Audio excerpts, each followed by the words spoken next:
ನಮಸ್ತೆ.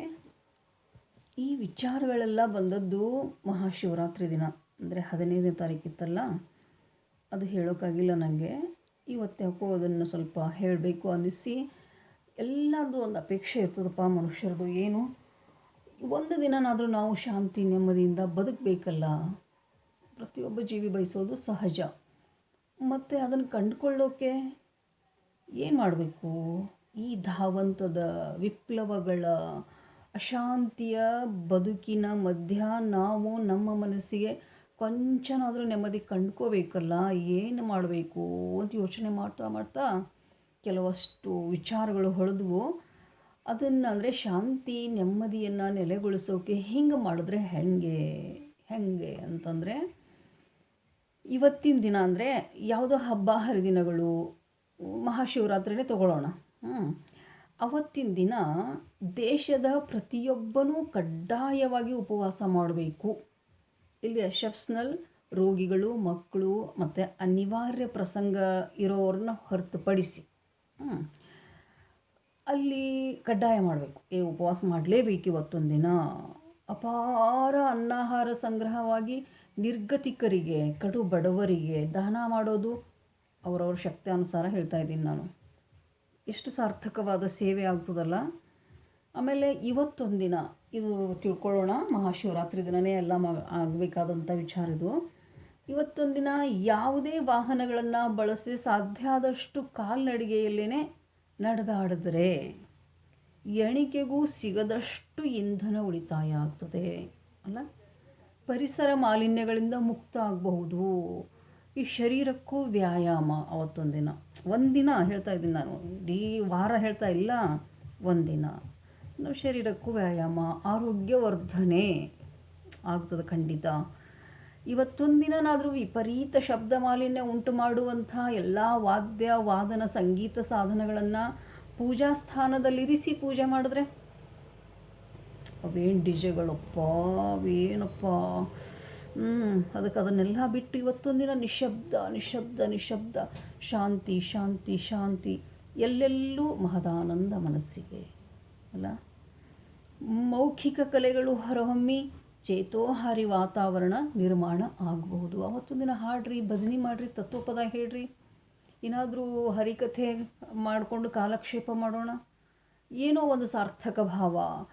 ಈ ಅಪರಾಧಗಳು ಕಡಿಮೆ ಆಗಬೇಕು ಅಂತಂದರೆ ನಮ್ಮ ಸಾಂಪ್ರದಾಯಿಕ ಭಕ್ತಿ ರೂಪಕ್ಕೇ ಮೊರೆ ಹೋಗಬೇಕು ನಾವು. ಈಗಿನ ಭಕ್ತಿ ಎಲ್ಲ ಅಪರಾಧಗಳನ್ನು ಕಡಿಮೆ ಮಾಡಲು ಇನ್ನಷ್ಟು ಹೆಚ್ಚು ಮಾಡ್ತವೆ ಈಗಿನ ಎಲ್ಲ.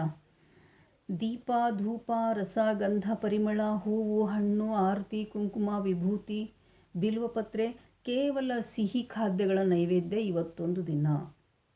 ಆಹಾ, ಎಂಥ ದೈವಿ ಭಾವ ಕಳೆಗಟ್ಟುತ್ತದೆ ಗೊತ್ತೇನ್ರಿ ಮನಗಳಲ್ಲಿ. ಈ ರೀತಿ ಭಕ್ತಿಯಿಂದ ಮಾಡಿದಾಗ ಶಿವನೇ ಶಿವನು ಎಲ್ಲೆಲ್ಲೂ ಎಲ್ಲರಲ್ಲೂ. ಅವತ್ತು ದಿನ ನಾವು ಪ್ರಯತ್ನ ಮಾಡಿದ್ರೆ, ಇವತ್ತೊಂದಿನ ದುಶ್ಚಟಗಳನ್ನು ಸಂಪೂರ್ಣ ನಿಲ್ಲಿಸಿಬಿಡೋದು ಕಲ್ಪನೆ ಅಲ್ಲ. ಇಡೀ ಮಾನಸನೇ ಇದಕ್ಕೆ ಸಿದ್ಧವಾದರೆ ಊಹಿಸಿಕೊಳ್ಳೋಕ್ಕೂ ಸಾಧ್ಯವಾಗದ ಸಂತೋಷ, ಆನಂದ ಮನಗಳಲ್ಲಿ. ಒಂದು ದಿನ ಕುಡಿಯೋದು ಬಿಡ್ರಿ, ಒಂದಿನ ಸಿಗರೇಟ್ ಸೇದೋದು ಬಿಡ್ರಿ, ಜೂಜು ಮೋಜು ಏನೇನೋ ಸುಡುಗಾಡೆಲ್ಲ ಅದಾವಲ್ಲ ದುಶ್ಚಟಗಳು, ಅವತ್ತು ಒಂದು ದಿನ ಕಡ್ಡಾಯವಾಗಿ ಎಲ್ಲರೂ ತ್ಯಾಗ ಮಾಡಿಬಿಡ್ರಿ. ಎಲ್ಲರ ಮನಸ್ಸುಗಳು ಅರಳಿ ಬಿಡ್ತವೆ. ಸಾಮರಸ್ಯ, ಅನ್ಯೋನ್ಯತೆ, ಅನುಬಂಧ, ಅನುರಾಗ ಎಲ್ಲ ಕಡೆ ಇದೇ ಗೀತೆ. ಅನುರಾಗದ ಗೀತೆನೇ ಎಲ್ಲೆಲ್ಲೂ. ಕುಡಿತ, ಜೂಜು, ಮದಿರೆ, ಮಾನಿನಿ, ಮಟಕ, ಗುಟ್ಕ, ತಂಬಾಕು ಮತ್ತೇರಿಸುವಂಥ ಎಲ್ಲ ಪಾನೀಯಗಳು, ಸಿಗರೇಟ್ ಸೇವನೆ, ಕುದುರೆ ರೇಸು, ಇನ್ನೇನೇನದೋ ಗೊತ್ತಿಲ್ಲ, ಇಷ್ಟು ಗೊತ್ತಾಯಿತು ನನಗಷ್ಟೇ. ಈ ಎಲ್ಲ ಚಟಗಳಿಗೆ ಅವತ್ತೊಂದಿನ ಬಿಡುಗಡೆ. ಅದೆಂಥ ಅದ್ಭುತ ಪರಿವರ್ತನೆ, ಆಹ್ಲಾದಮಯ ವಾತಾವರಣ ನಿರ್ಮಾಣ ಮನಗಳಲ್ಲಿ. ಖುಷಿ ಹೇಳೋಕೆ ಎಷ್ಟು ಖುಷಿ ಆಗ್ತಿರ್ಬೇಕಾದ್ರೆ ನಿಜವಾಗ್ಲೂ ಅಪ್ಲೈ ಮಾಡಿಕೊಂಡ್ರೆ ಎಷ್ಟು ಖುಷಿ ಆಗ್ತಿರ್ಬೋದು. ಇವತ್ತು ಒಂದಿನ ಈ ಮಹಾಕಾಯಕಗಳಂತೇನೋ ಇವತ್ತಿನ ಜನ ತಿಳ್ಕೊಂಡು ಅವನ್ನೇ ಚಾಚು ತಪ್ಪದೆ ಅಪ್ಲೈ ಮಾಡ್ಕೊಂಡ್ಬಿಟ್ಟಾರಲ್ಲ ಲೈಫಲ್ಲಿ, ಅವೇ ದೊಡ್ಡ ಕಾಯಕಗಳು. ಈಗ ನಿಜ ಹೇಳಬೇಕಂದ್ರೆ ಇಡೀ ಪ್ರಪಂಚ ಬೇಡ, ನಾವು ನಮ್ಮ ಭಾರತವನ್ನು ಆವರಿಸಿದಂಥ ದೊಡ್ಡ ಕಾಯಕಗಳು ಇವು ಯಾವಂದರೆ ಕಳ್ಳತನ, ದರೋಡೆ, ಅನ್ಯಾಯ, ಅತ್ಯಾಚಾರ, ಮೋಸ, ವಂಚನೆ, ಕಪಟ, ಇವೆಲ್ಲ ಇವು ನಮ್ಮ ದೇಶದ ಅತಿ ದೊಡ್ಡ ಕಾಯಕಗಳು ಇವತ್ತು. ಅವು ಯಾರಾದರೂ ಮಾಡ್ತಿರಬಹುದು, ಸಾಮಾನ್ಯರಿಂದ ಇವರು ಪ್ರತಿನಿಧಿಗಳವರೆಗೂ. ಇವತ್ತೊಂದು ದಿನ ಅವೆಲ್ಲವನ್ನು ಬಿಟ್ಟು ಗಂಟು ಕಟ್ಟಿ ಒಗೆದು ನಿಶ್ಚಿಂತೆಯಿಂದ ಮನೆಯೊಳಗೆ ಕೂತ್ಕೊಂಡು ಭಜನೆ, ಕೀರ್ತನೆ, ಏನೋ ಶಿವನ ಧ್ಯಾನದಲ್ಲಿ ಕಳೆಯೋ ಹಂಗೆ ಆದರೆ ಎಲ್ಲೆಲ್ಲೂ ಪರಮಾನಂದ, ಎಲ್ಲೆಲ್ಲೂ ಮಹದಾನಂದ, ಎಷ್ಟೊಂದು ನಿಶ್ಚಿಂತ ಪ್ರಪಂಚ. ಭಯನೇ ಇಲ್ಲ. ಕಳ್ಳ ಬರ್ತಾನೆ, ಅಂಥವ್ ಬರ್ತಾನೆ, ಇಂಥವ್ ಬರ್ತಾನೆ, ಯಾವ ಭಯನೂ ಇಲ್ಲದೆ ಎಲ್ಲರೂ ನಿರಾತಂಕವಾಗಿ ಉಸಿರಾಡ್ಬೋದಲ್ಲ ಅವತ್ತೊಂದು ದಿನ. ಇವತ್ತೊಂದಿನ ಜಾಲಿ ರೈಡ್, ಮೋಜಿನ ಕೂಟಗಳು, ಇವೆಲ್ಲ ಸರ್ಕಾರಿ ರಜೆ ಇರ್ತದೆ ಅಂದ್ಕೊಂಡು ಸಣ್ಣ ಮಕ್ಕಳು, ಈಗ ಕಾಲೇಜಿಗೆ ಹೋಗೋ ಮಕ್ಕಳಾಯಿತು, ಜಾಲಿ ರೈಡ್ ಹೋಗಿ ಹೆಣ ಆಗ್ತಾ ಇದ್ದಾವಲ್ರಿ. ಅಲ್ಲೆಲ್ಲೋ ಒಂದು ಕಡೆ 7 ಜನ ಸತ್ರು, ಅಲ್ಲೆಲ್ಲೋ ಒಂದು ಕಡೆ 5 ಜನ ಸತ್ರು ಒಂದೇ ಅಡ್ಡದಿಂದ ಅವಧಿ ಒಳಗೆ ವಿದ್ಯಾರ್ಥಿಗಳು. ಇವೆಲ್ಲವನ್ನು ಕಟ್ಟಿ ಬಿಸಾಕಿ, ಅದೊಂದು ಉದಾಹರಣೆ ಅಷ್ಟೇ ಅವು. ಆದರೆ ಇನ್ನೂ ಎಷ್ಟೋ ಜನ ಹೆಂಗೆಂಗೋ ಹೊರಗಡೆ ಹೋಗಿ ಬರ್ತೀವಲ್ಲ. ಈ ಶಿವರಾತ್ರಿ ದಿನ ಒಂದು ದಿನ ಪ್ರವಾಸೋದ್ಯಮ ಹೆಂಗೆ ಬೆಳಿಬೇಕು, ಆದಾಯ ಹೆಂಗೆ ಬರಬೇಕು, ಎಲ್ಲ ಅವ್ರವ್ರ ಊರಾಗೆ ದೇವಸ್ಥಾನಗಳಿದ್ದಾವ್ರಿ. ಆ ದೇವಸ್ಥಾನಗಳಿಗೆ ಹೋಗೋದು, ಬೇರೆ ಊರಿಗೆ ಹೋದ್ರೇ ಶಿವ ಇರ್ತಾನಂತ ಯಾಕೆ ತಿಳ್ಕೊಬೇಕು? ನಾನು ಹೇಳ್ತಾ ಇರೋದು ಒಂದು ದಿನದ ಮಾತು ಅಷ್ಟೇ. ನಾವು ಇವೆಲ್ಲ ಪಾಲಿಸ್ಕೊಂಡು ಹೋದರೆ ನಿಜಕ್ಕೂ ಕಳ್ಕೊಂಡಂಥ ಸೌಭಾಗ್ಯ, ಸುಭಿಕ್ಷತೆ ಅರಳಿ ಬರೋದ್ರಲ್ಲಿ 2 ಮಾತಿಲ್ಲ. ಇವತ್ತೊಂದಿನ ಅವೆಲ್ಲವನ್ನು ತ್ಯಾಗ ಮಾಡಬೇಕು. ಈ ಮೋಜಿನ ಕೂಟಗಳು ಹಾಗೆ ಹೀಗೆಲ್ಲ ದೂರಾಗಿ ಒಂದು ಕಡೆ ಕೂತು ಧ್ಯಾನಾಸಕ್ತರಾಗಿ ನೋಡ್ರಿ. ಒಂದು ಸತಿ 5 ನಿಮಿಷ ಮೆಡಿಟೇಷನ್ ಮಾಡಿ ನೋಡ್ರಿ. ಎಂಥ ದಿವ್ಯ ಅನುಭೂತಿ ಆಗ್ತದೆ ನಮ್ಮ ಮನಸ್ಸಿಗೆ. ಆರೋಗ್ಯನೇ ಭಾಗ್ಯ ರೀ. ಆರೋಗ್ಯವನ್ನೇ ಕಳ್ಕೊಂಡು ಮಾಡೋದು ಏನಿದೆ ನಾವು? ಆ ಎಲ್ಲ ಜಾಲಿ ರೈಡು, ಮೋಜಿನ ಕೂಟಗಳು, ದುಶ್ಚಟಗಳು, ಹೊರಗಡೆ ಹೋಗಿ ಒಳಗಡೆ ಬರೋದ್ರೊಳಗೆ ಮನುಷ್ಯನೇ ಚೇಂಜ್ ಆಗಿ ಹೆಂಗೆಂಗೋ ಆಗಿ ಬಂದಿರ್ತಾರಲ್ಲ. ಅವೆಲ್ಲ ಬಿಟ್ಟು ಒಂದಿನಾದರೂ ನಾವು ಏನಾದರೂ ಇಂಥದ್ದು ಮಾಡಿದ್ರೆ ಸುಖಮಯ ಅಂದ್ಕೋಬೋದು. ಇವತ್ತೊಂದಿನ ಜಂಗಮವಾಣಿಯನ್ನು ಸಂಪೂರ್ಣ ಮಲಗಿಸ್ಬಿಡೋದು.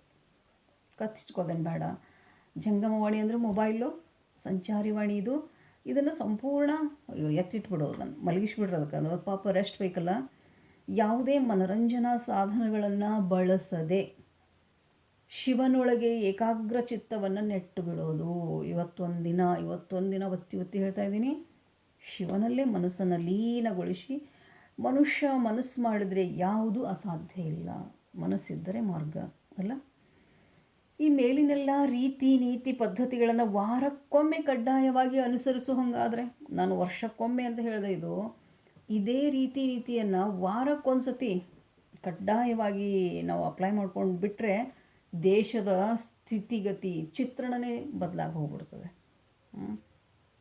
ಕಾಳ ಕತ್ತಲೆಯೊಳಗೆ ಮಿನುಗುವ ದೀಪದ ಬತ್ತಿ ಬೆಳಗೋದಿಲ್ಲನು. ಕತ್ತಲೆ ಅಂತ ಹೇಳಿ ಮಂಜು ಕೂತೇವೆ ಅಂದ್ರೆ ಹೆಂಗೆ ರೀ? ಒಂದು ದೀಪ ಹಚ್ಕೊಂಡು ದಾರಿ ನೋಡ್ಕೋಬೋದಲ್ಲ. ಸುಮಧುರ ಗಾನ ಲಹರಿ ಹಿತವಾಗಿ ಕಿವಿ ಸೇರೋದು ಒಂದಿನಾದರೂ ಬೇಕಲ್ಲ. ಬಯಸಿದ ಶಾಂತಿ ನೆಮ್ಮದಿ ಜೀವಕ್ಕೆ ದೊರಕಬಹುದಲ್ಲ ಒಂದಿನ ಈ ರೀತಿ ಮಾಡಿದ್ರೆ. ಇದೆಲ್ಲವೂ ಸಾಧ್ಯ ಆಗಬೇಕು ಅಂತಂದರೆ ಯುವಜನತೆ ಮನಸ್ಸು ಮಾಡಬೇಕು. ಅವ್ರ ಕೈಲಿದೆ ಭಾರತ. ಏನು ಅಳಿವು ಉಳಿವು ಎಲ್ಲ ಅವ್ರ ಕೈಲೇ. ಅವರು ಮನಸ್ಸು ಮಾಡಿದ್ರೆ ದೇಶದ ದಿಕ್ಕನ್ನೇ ಬದಲಿಸಬಲ್ಲವರು. ಹನುಮ ಶಕ್ತಿ ಇದೆ ಅವರಲ್ಲಿ, ಧೀಶಕ್ತಿ ಇದೆ ಅಂತ ಪದೇ ಪದೇ ಹೇಳ್ತೀನಿ ನಾನು. ಇದಕ್ಕೇನು ಅಡ್ಡಿ ಬಂದಿದೆ ಅಂತಂದರೆ ಸ್ವಾರ್ಥ. ಕೇವಲ ನಾವು ಬದುಕಿಬಿಟ್ರೆ ಸಾಕು. ಮನುಷ್ಯರಾಗಿ ಹುಟ್ಟಿದ್ದೇ ಮೋಜು ಮಜಾ ಮಸ್ತಿ ಮಾಡಿ ಸಾಯೋಕೆ. ಸ್ವಾರ್ಥ ಇಟ್ಕೊಂಡು ಇನ್ನೊಬ್ರಿಗೆ ಏನಾದರೂ ಪರವಾಗಿಲ್ಲ, ನಾವು ಬದುಕಿದ್ರು ಸಾಕು. ನಾನು ನನ್ನ ಮನೆ, ನನ್ನ ಕುಟುಂಬ, ಇದೇನೋ ಒಂದಿಷ್ಟನ್ನು ತೊರೆದ್ರೆ ಸಾಕಷ್ಟೇ ಸಾಕು. ಒಂದಿನಾದರೂ ಪರೋಪಕಾರಕ್ಕೆ, ಒಂದಿನಾದರೂ ಸಹಾಯಕ್ಕೆ, ಸಹಕಾರಕ್ಕೆ. ಅದಕ್ಕೆ ಪರೋಪಕಾರ ಮಾಡೋಕ್ಕೇ ಈ ಶರೀರ ಹುಟ್ಕೊಂಡಿದ್ದು.